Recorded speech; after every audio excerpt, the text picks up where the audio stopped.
Hey, what's going on everyone, this is iReviews back with another video, and again we're talking about the new iOS 26.5.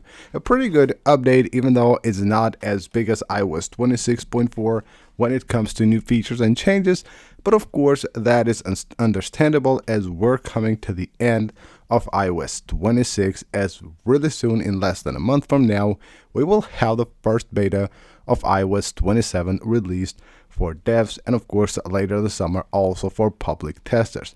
But again, it is still a great update, great performance, a good battery life, and a few new features and changes. So in this video, I will show you guys a few things that you should try first once you have updated your iPhone to the new iOS 26.5.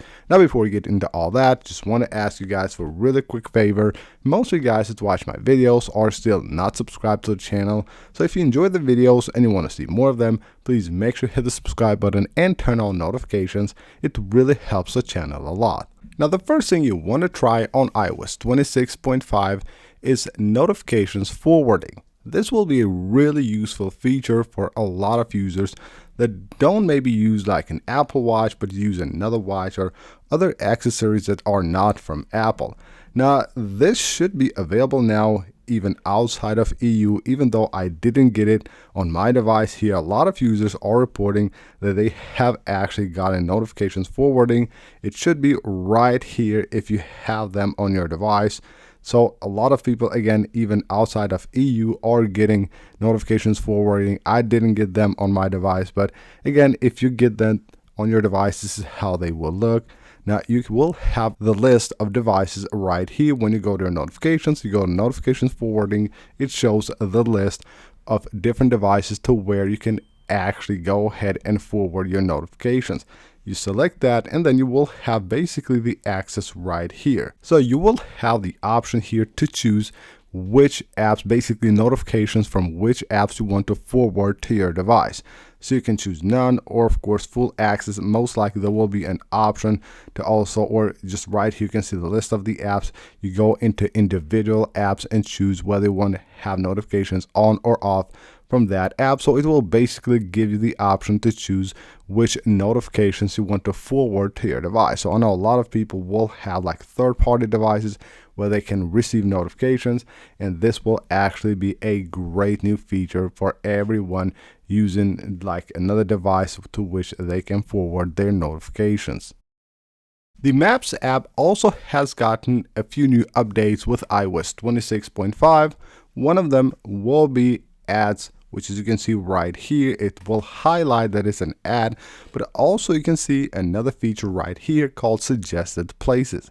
This is a new feature that you will get with the Maps app on iOS 26.5. So if you have your iOS updated to iOS 26.5 and you're visiting a new place, you will now get suggested places, and this would be a great time for you to actually try out this new feature. It will suggest new places, like you can see in this case, like a coffee shop, maybe a bakery, restaurant, hotels, things like that, of course based on the location you're currently at. Now right here, as you can see under suggested places, you will have like basically a list, and this will show up when you go to the search section on the Maps app. And if there is like an ad that is basically sponsored, it will highlight it in blue, so you know that these down here will be the real suggested places by Maps, and then this one right here will be an ad. Now something new that everyone must try once they have updated their device to iOS 26.5 is the new wallpaper.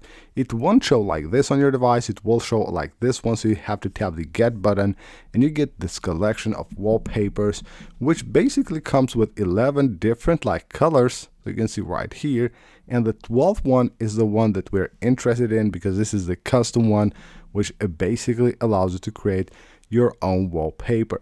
And as you can see right here, you will have a ton of different colors, and you will be able to actually pick up to 12 different colors and create your own wallpaper with your own colors. You can see how cool that looks.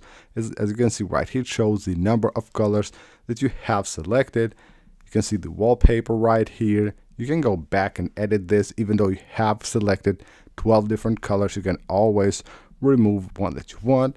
and just go ahead and select other ones. Now, of course, when you want to create your new wallpaper, you don't actually have to use all the colors, like 12 of them. You can just pick the amount of colors that you want and just create the wallpaper with the colors that you like, and it's actually really cool. It has a really cool effect when you unlock your device, like you can see right here. Pretty awesome. And the best thing is that when the device is on the always on display, it is actually really awesome. You can see how cool it looks with those like neon stripes, and when you unlock it, it's actually really awesome. Now the next thing you should try is the new subscriptions on the App Store. Now, you know that when you subscribe to something and you do a yearly subscription, usually it's much cheaper, but you will have to pay upfront. So let's say a subscription will cost you $20 if you pay monthly, but it costs you $100 if you want to pay the yearly subscription. That is of course really cool, and it's a huge discount, but you will have to pay $100 upfront instead of the $20. Well, with iOS 26.5, Apple has released a new way to pay your subscriptions, which will basically separate that yearly subscription into 12 different payments. So even though you're paying $100 and you're getting the yearly subscription, you're not paying it upfront, but it will be separated in 12 different payments, which you will pay, of course, each month. That is really great. It will allow for way more users to actually subscribe to something that they needed or they wanted and they couldn't subscribe before.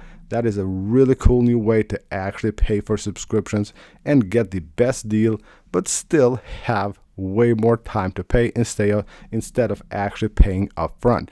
So if you had a subscription that you wanted before but you couldn't get it, then now with iOS 26.5, it's time for you to go ahead and get that subscription. And even though you have to pay the yearly subscription, you still get to pay each month. And last but not least, for everyone that has a lot of friends with Android devices and you talk to them via iMessage, then you will have a new RCS end-to-end encryption feature with iOS 26.5. Even though this feature is still not available for every carrier and for every device, if it is available for your device, you will find it under the messages settings right here. So if we go to messages, you should find the RCS option right here. Go ahead, enable that, and then your device's messages via RCS will now be encrypted. And it shows basically under the message that you send, it will show you that it's encrypted end to end.